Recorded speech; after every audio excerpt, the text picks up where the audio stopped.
Joseph was born into a large family, the 11th son of a man named Jacob. From the very beginning, Joseph's life was different.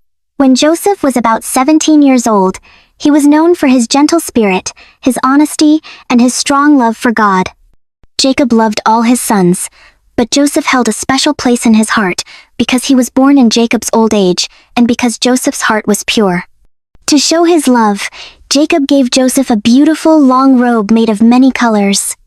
Whenever Joseph wore it, it shone brightly in the sunlight, and everyone could see it from far away. But this special robe caused trouble because Joseph's brothers became jealous.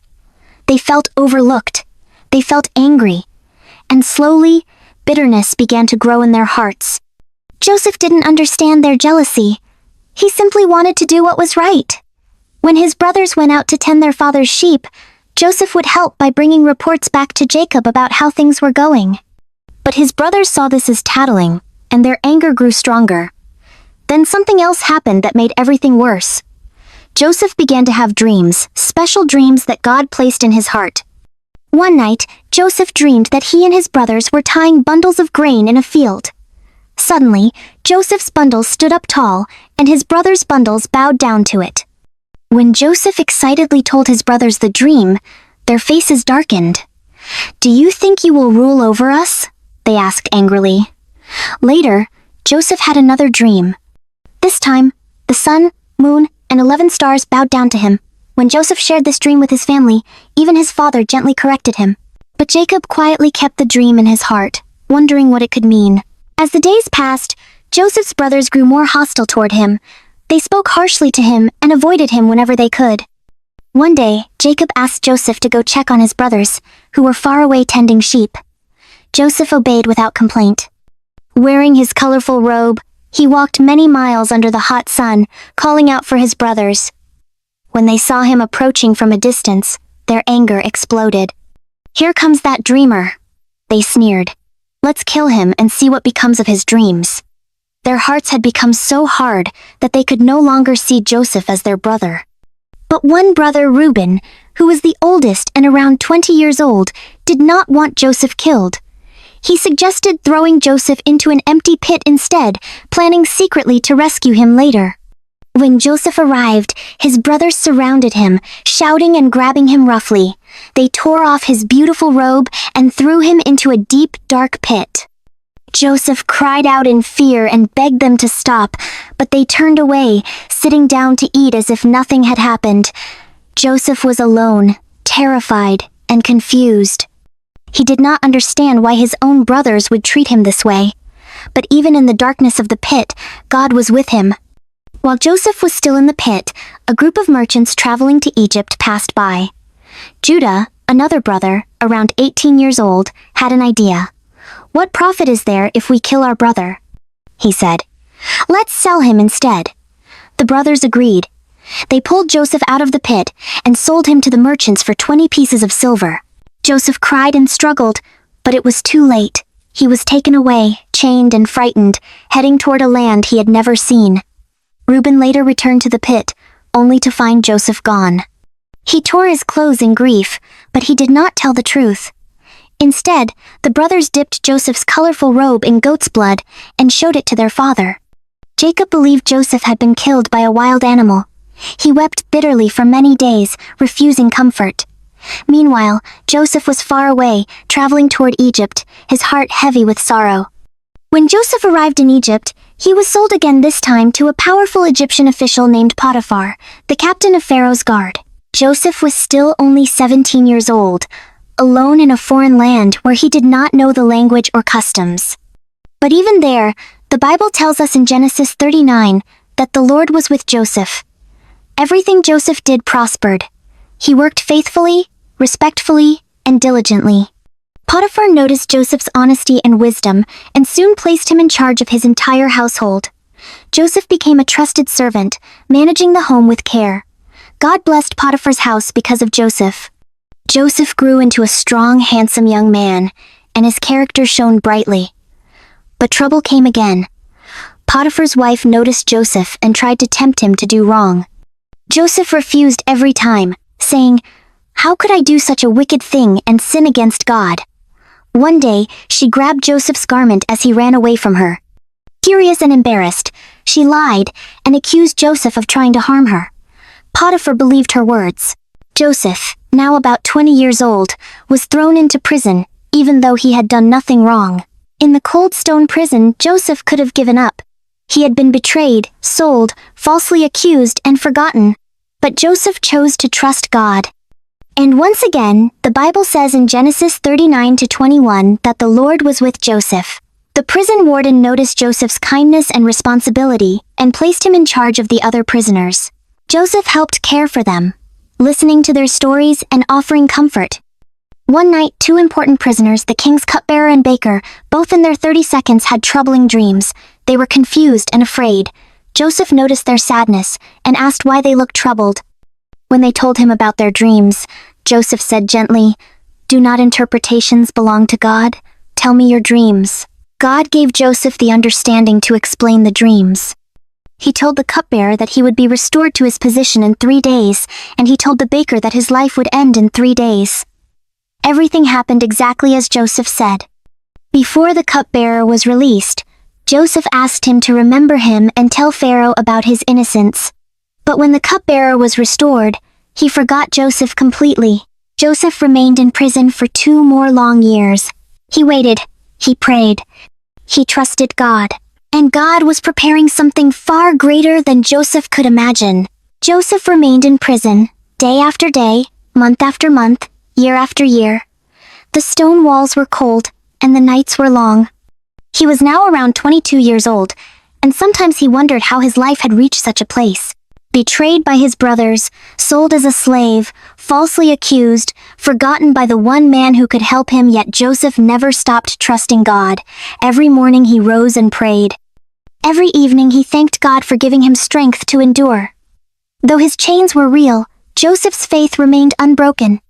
Then, one night, something changed far away in the palace of Pharaoh, king of Egypt. Pharaoh, a powerful ruler in his 40s, had 2 strange and frightening dreams. In the first dream, he stood beside the Nile River and saw 7 healthy, fat cows come up from the water and begin to graze. Suddenly, 7 thin, sickly cows came out of the river and ate the healthy cows, but they remained thin. Pharaoh awoke, troubled. When he fell asleep again, he dreamed a second dream. This time, 7 healthy heads of grain grew on one stalk, followed by 7 thin heads scorched by the east wind, which swallowed the healthy ones. Pharaoh awoke, shaking, deeply disturbed. In the morning, Pharaoh called all the wise men and magicians of Egypt. He told them his dreams, but none of them could explain what they meant. Pharaoh grew anxious. He knew the dreams were important. Then, suddenly, the cupbearer remembered. His heart raced as he stepped forward. "Pharaoh," he said nervously, "today I remember my fault. When I was in prison, there was a young Hebrew man who interpreted my dream, and it came true exactly as he said." Pharaoh ordered Joseph to be brought at once. Guards hurried to the prison. Joseph was shaved, cleaned, and given new clothes. Within hours, he stood before Pharaoh, now 30 years old, no longer a prisoner, but a servant of God ready for his moment. Pharaoh looked at him and said, "I have heard that you can interpret dreams." Joseph bowed respectfully and answered calmly, "I cannot do it by myself, but God will give Pharaoh the answer he seeks." Pharaoh told Joseph both dreams. Joseph listened carefully, his heart quiet before God. Then he spoke with confidence. "The 2 dreams are one," Joseph said. "God is showing Pharaoh what he is about to do. The 7 healthy cows and 7 healthy heads of grain mean 7 years of great abundance in Egypt. The 7 thin cows and scorched heads of grain mean 7 years of terrible famine that will follow. The famine will be so severe that the years of abundance will be forgotten." Pharaoh leaned forward, listening intently.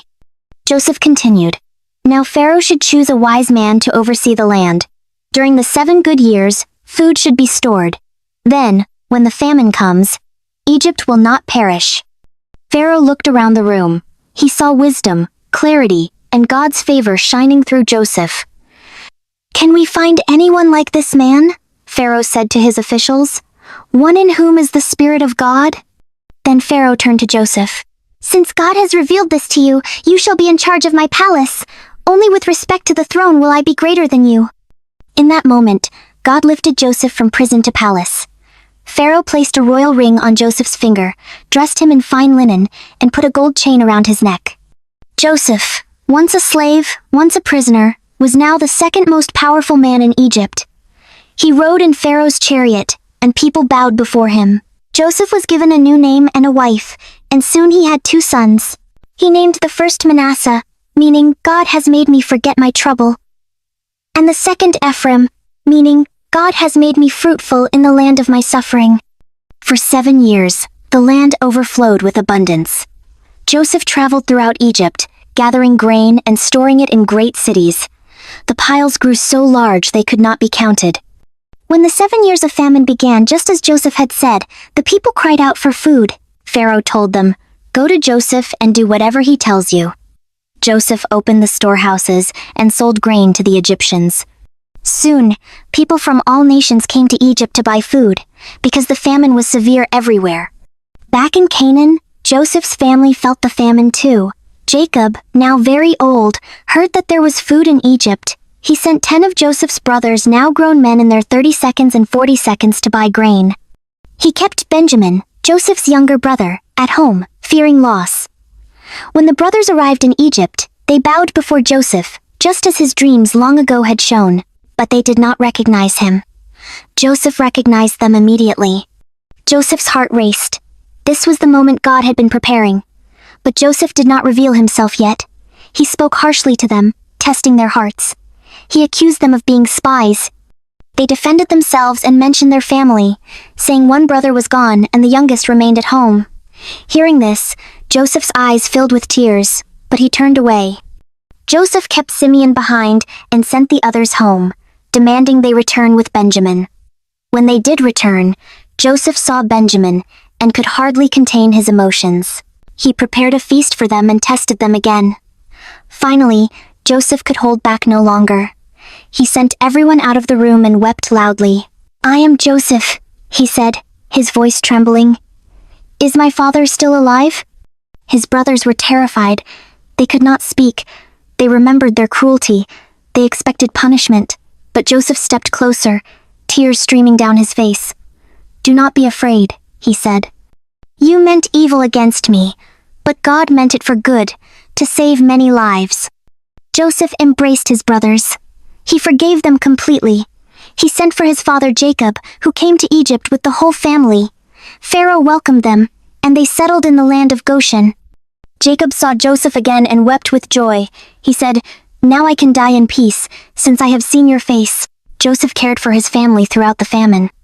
Years later, after Jacob died, Joseph's brothers feared again. But Joseph reassured them, saying the words recorded in Genesis 50:20, "You intended to harm me, but God intended it for good." Joseph lived to see his grandchildren. He never forgot what God had done.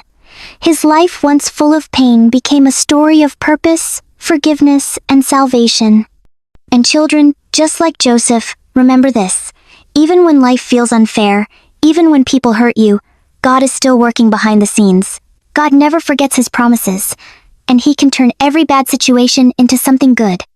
If this story encouraged you, made you smile, or helped you learn something new about trusting God, please give this video a like and subscribe to Bible Stories for Kids so you never miss another amazing Bible adventure. We share new Bible stories every week that teach courage, kindness, forgiveness, and faith. Don't forget to turn on the notification bell so you'll be the first to watch our next story. Tell us in the comments, what was your favorite part of Joseph's story? Thank you for watching, and remember, God has a beautiful plan for your life too.